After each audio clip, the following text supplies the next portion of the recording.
I am leaving for Arizona tomorrow and I want to talk about it. Hey guys, this is Andy with Mindset Matters More. And yep, I am on another adventure tomorrow.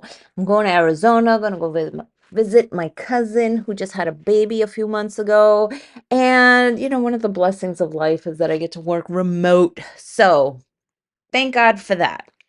But I want to talk to you guys a little bit about things that I do prior to traveling in order to set myself up for success while I am traveling in terms of my diet and exercise. Like, yes, you can plan for these things, you can prepare, you can have an idea about what the fuck it's gonna look like when you get to your destination. It doesn't have to be perfect because we know perfection is an illusion, it is fake, but you can be more aligned with what it is that you want with your goals. And whenever life throws you a fucking curveball, like traveling across the country to visit your cousin with a baby.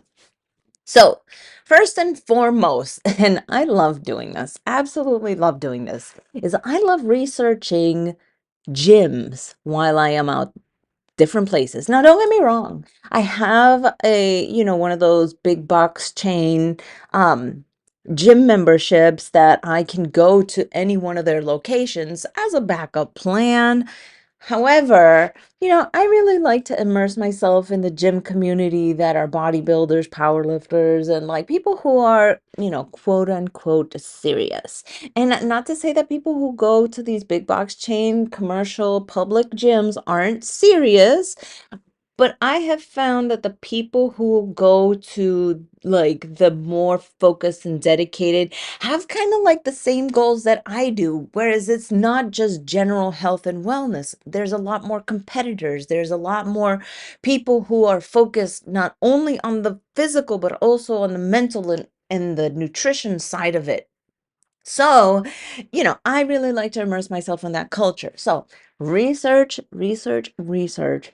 And, forums like Reddit for like the city that you're going to. If you ask, hey, I'm looking for a bodybuilding, powerlifting gym that, they will give you a whole bunch of gyms that you might not just find on Google. Like the one that I found for Phoenix, which is where I'm going, um, uh, would not have been on my list of places to go, but it fit a lot of criteria. One, it had a whole bunch of, weightlifting equipment that I thought was really cool. It had a lot of cardio, but not like an excessive amount, which to me signifies that they prioritize the weightlifting. Okay, great. Looks like it's going to be a good culture. The hours, oh, get this. It's a 24-hour gym. And your girl gets up early. So yes, I'm like, this is perfect.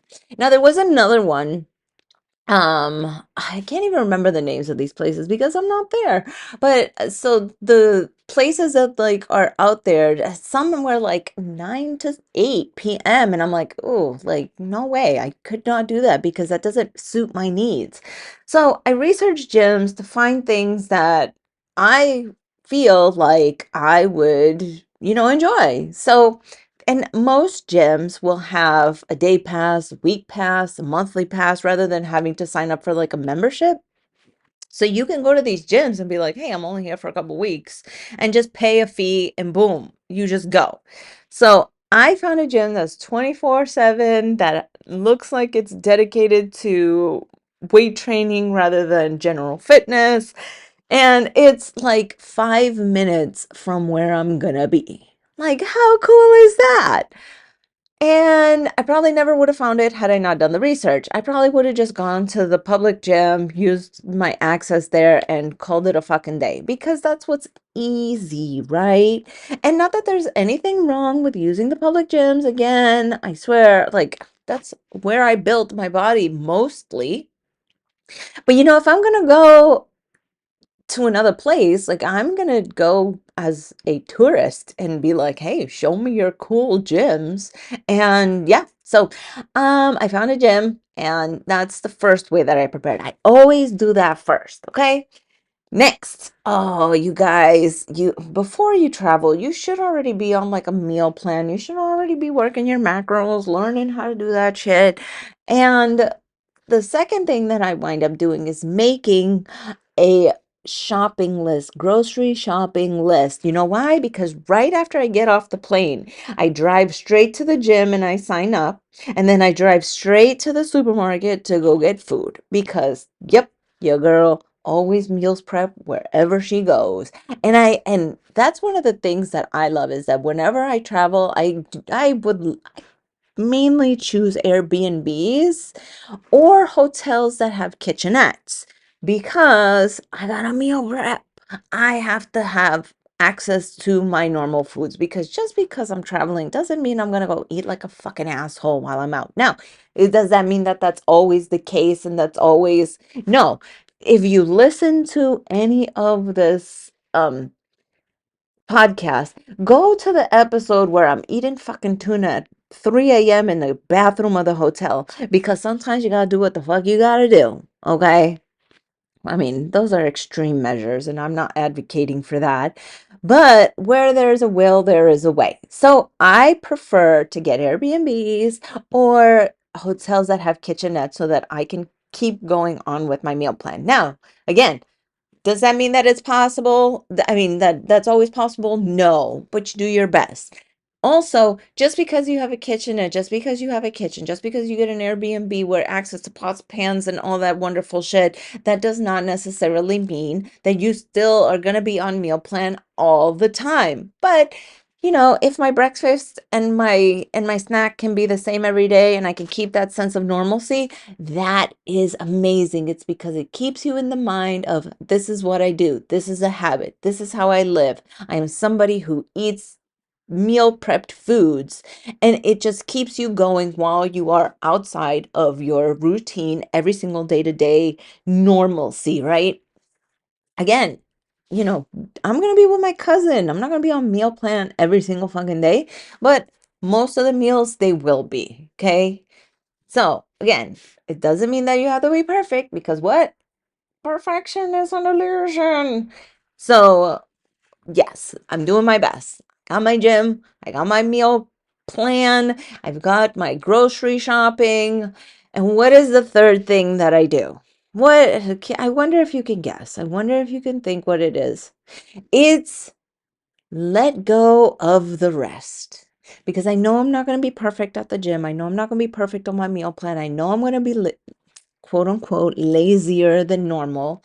But what I'm not going to do is I'm not going to beat myself up that I can't be fucking perfect. I'm not going to be there saying, oh man, I shouldn't eat this. Oh, I shouldn't do that. I shouldn't do this. I'm going to do my best to stay as active as possible. I'm going to do my best to eat on plan, or when we go out to eat, I'm going to, try to make healthier choices in my foods.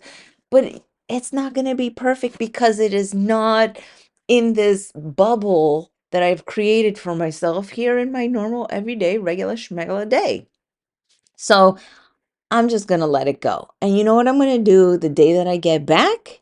Is get right the fuck back on plan. That's what the fuck I'm going to do.